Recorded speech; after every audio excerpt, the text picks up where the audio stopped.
इस बुलेटिन के प्रायोजक हैं योगमणि इंस्टीट्यूट ऑफ नर्सिंग। नमस्कार, जबलपुर लाइव के इस बुलेटिन में आपका स्वागत है। मैं हूं आपके साथ आकाश धोनी और अब देखते हैं खबरें विस्तार से। कलेक्टर करमवीर शर्मा की अध्यक्षता में आज कलेक्ट्रेट सभाकक्ष में आत्मनिर्भर मध्य प्रदेश की तर्ज पर आत्मनिर्भर जबलपुर की संकल्पना को साकार करने बनाई जाने वाली कार्य योजना और रोडमैप पर चर्चा करने उद्योग, कृषि, पशुपालन, वन और अन्य संबंधित विभागों के अधिकारियों की बैठक हुई।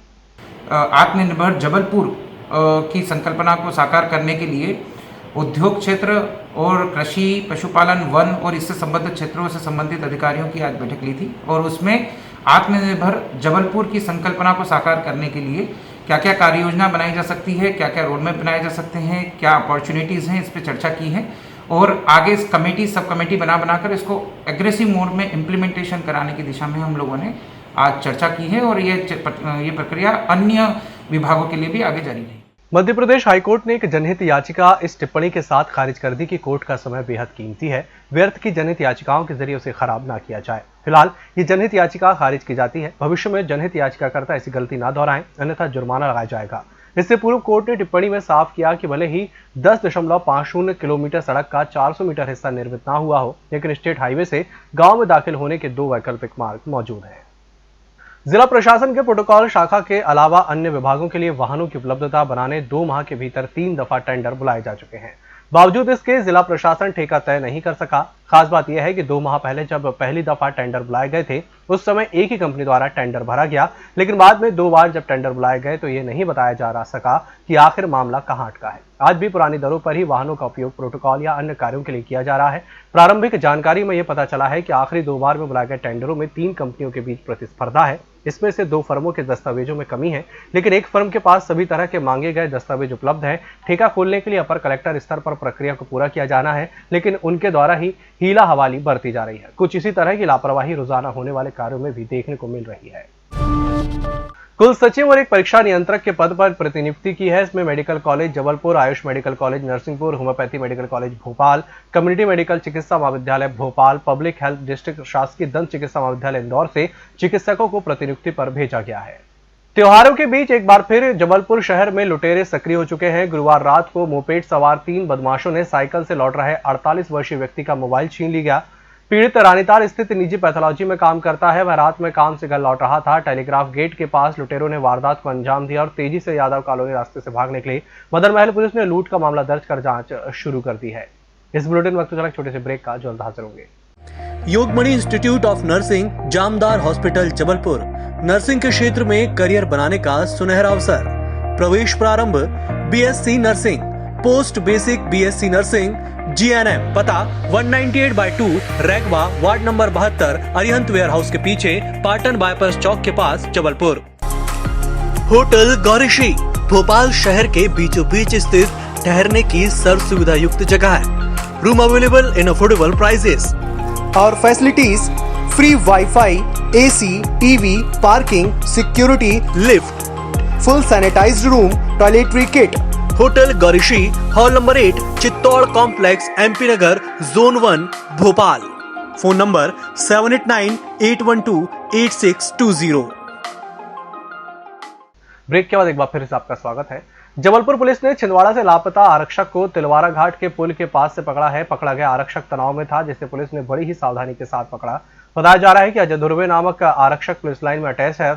पिछले कुछ दिनों से आरक्षक तनाव में था और बिना किसी सूचना के छिंदवाड़ा से पुलिस लाइन से लापता हो गया था। छिंदवाड़ा पुलिस आरक्षक की पतासाजी करने में लगी थी, तभी उसको लापता आरक्षक अजय की मोबाइल लोकेशन तिलवारा घाट के पास पाई गई। छिंदवाड़ा पुलिस ने तिलवारा घाट पुलिस को इसकी सूचना दी और आरक्षक की पतासाजी करने के लिए निवेदन किया। कल दोपहर में थाना देहात जिला छिंदवाड़ा के टीआई साहब का फ़ोन आया था मेरे पास, मोहन मस्कोली जी, कि पुलिस लाइन छिंदवाड़ा में पदस्थ एक आरक्षक अजय उइके, वो 16 तारीख से जो है करीब दोपहर करीब 12:30 बजे से घर से गए हैं। वो बगैर कुछ बताए चले गए, मोबाइल भी घर ही छोड़ गए। उनका लोकेशन तिलवारा क्षेत्र में लग रहा है। तो फिर तुरंत इस बात के ऊपर चीता मोबाइल को हमने बुलाया, उसका फ़ोटो उपलब्ध कराया और उनको प्रॉपरली ब्रीफ करके रवाना किया। और ईश्वर की कृपा से आरक्षक सकुशल मिल गया और वो नर्मदा जी के ऊपर जो पुल बना है, पुल के किनारे पेट्रोल पंप के पास में वो मिल गया आरक्षक सकुशल।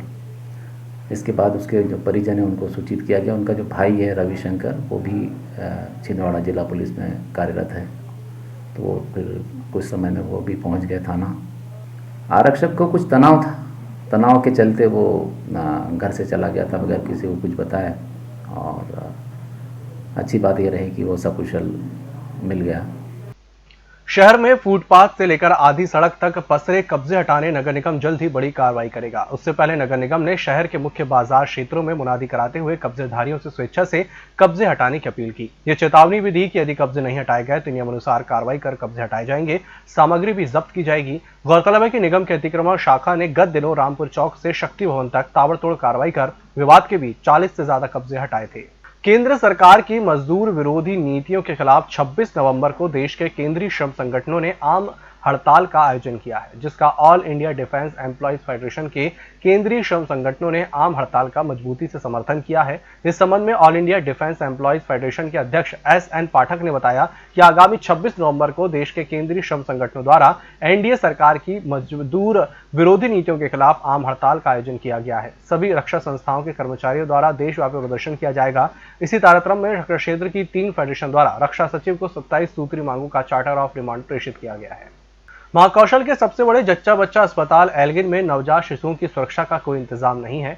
एक दिन पहले ही यहां बिल्ली ने एक नवजात का मुंह नोच लिया था। इस घटना से सबक लेकर हिंसक जानवरों की रोकथाम का इंतजाम करने के बजाय लापरवाही बरती जा रही है। आज सुबह भी एक बिल्ली को बच्चों के आसपास मंडराते देखा गया। जम्मू कश्मीर के ऊपर समुद्र तल से 3.1 किलोमीटर की ऊंचाई पर सक्रिय पश्चिमी विक्षोभ के चलते जबलपुर संभाग में सुबह से ही बादल छाए हुए हैं। सुबह हल्की बूंदाबांदी भी हुई। इस दौरान 3 से 4 किलोमीटर प्रति घंटे की दक्षिण पूर्वी हवाएं चली। मौसम विभाग ने चेतावनी जारी की है कि अगले 12 घंटे में संभाग के जिलों में कुछ स्थानों पर गरज चमक के साथ हल्की बारिश हो सकती है। जबलपुर में सुबह से धुंध छाई हुई है। सिवनी, कटनी, नरसिंहपुर, मंडला, सीधी, छिंदवाड़ा, सतना, उमरिया, शहडोल, दमोह में भी बारिश होने की संभावना बनी हुई है। बादल के चलते अधिकतम तापमान में भी वृद्धि देखी जा रही है। आज तापमान 30.5 रहा, जो पिछले वर्ष की तुलना में 2 डिग्री सेल्सियस अधिक है। और जबलपुर में पिछले 24 घंटे के दरमियान कोरोना संक्रमण के 58 नए मामले सामने आए हैं, जिन्हें मिलाकर शहर में कुल कोरोना संक्रमित 13,591 हो चुके हैं। वहीं इसी दौरान कोरोना संक्रमण से स्वस्थ होने पर 36 व्यक्तियों को डिस्चार्ज भी किया गया है, जिसके बाद शहर में कोरोना के संक्रमण से मुक्त होने वाले मरीजों की संख्या अब 12,693 हो गई है। हम लगातार ये आह्वान कर रहे हैं कि कोरोना के नियमों का पालन करें। जो लोग नहीं कर रहे हैं उन पर हम सख्त कार्रवाई कर रहे हैं।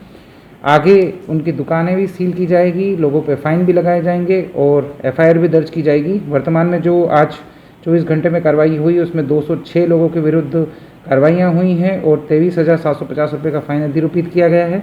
मेरा आग्रह है कि कोरोना के नियमों का पालन करें। वर्तमान में केस फिर से बढ़ना शुरू हो गए हैं, जिसका कारण ये है कि हमने कोरोना के नियमों का शायद पालन करना बंद कर दिया है और ठंड भी बढ़ रही है। तो अब मेरा पूरा आग्रह रहेगा कि हम इसका पालन करें। साथ साथ में जो हमारे बुजुर्ग हैं उनको घर से बाहर न निकलने दें। जिनको कोमॉर्बिडिटीज़ हैं वो घर में ही रहे। 10 साल से कम उम्र के बच्चे घर में रहें। हमने वृद्धजन सुरक्षा अभियान शुरू किया है, जिसमें विशेष फोकस वृद्धजनों पर है। हमारे वो ऐसे लोग जो 50 साल से अधिक उम्र के हैं, जिन्हें कोमॉर्बिडिटीज़ हैं, उनको हम विशेष फोकस करते हुए उनसे संपर्क कर रहे हैं, उनके परिवार वालों से संपर्क कर रहे हैं, उनके डेटाबेस तैयार कर रहे हैं। ऐसे लगभग 13-14 हज़ार लोगों से हम संपर्क स्थापित कर चुके हैं पिछले 10 दिनों में। हमारी टीम या तो प्रत्यक्ष रूप से या फ़ोन के माध्यम से आपसे संपर्क करेगी, तो आप उनको कोऑपरेट करें। मेरा कहना रहेगा कि वृद्धजन सुरक्षा अभियान के तहत हम ये बताने की कोशिश कर रहे हैं कि अभी जो वृद्धजन हैं जिनको कोमॉर्बिडिटीज़ हैं, वो ठंड में उनको वैसे भी समस्याएं, जो शारीरिक समस्याएं हैं वो आती ही है। यदि इस बीच में यदि उन्हें किसी कारण से कोरोना हो जाता है तो एक डेडली कॉम्बिनेशन हो जाएगा। ऐसी कंडीशन से बचने के लिए आवश्यकता है इस बात की है कि उन्हें घर में ही रखें, अनावश्यक रूप से घर से बाहर न निकलने दें। साथ साथ में उनको जो उनकी रेगुलर दवाइयाँ हैं वो रेगुलर दवाइयाँ वो लगातार रूप से लेते रहे, ताकि उनकी रोग प्रतिरोधक क्षमता चलती रहे, ठीक रहे। और साथ में यदि उन्हें किसी भी प्रकार का सिम्टम्स नज़र आते हैं तो बिना कुछ देरी किए हमारे नियरेस्ट फीवर क्लिनिक में सैंपल फ्री ऑफ कॉस्ट करवाएं और उनका इलाज भी हमारे यहाँ पर हॉस्पिटलों में जो है पर्याप्त सुविधाएं उपलब्ध हैं, पर्याप्त बेड उपलब्ध हैं, उनमें इलाज करवाएं। लेकिन इलाज करने से पहले की जो सावधानी है वो रखने की आवश्यकता है, और वो सावधानियाँ इसी तरीके से रखी जा सकती है कि हम 2 गज की दूरी रखेंगे, मास्क अनिवार्यता लगाएंगे, हाथ हमेशा साफ करते रहेंगे, धोते रहेंगे, सैनिटाइज करते रहेंगे। इस बुलेटिन में फिलहाल इतना ही। इसी के साथ मुझे दीजिए इजाजत। नमस्कार।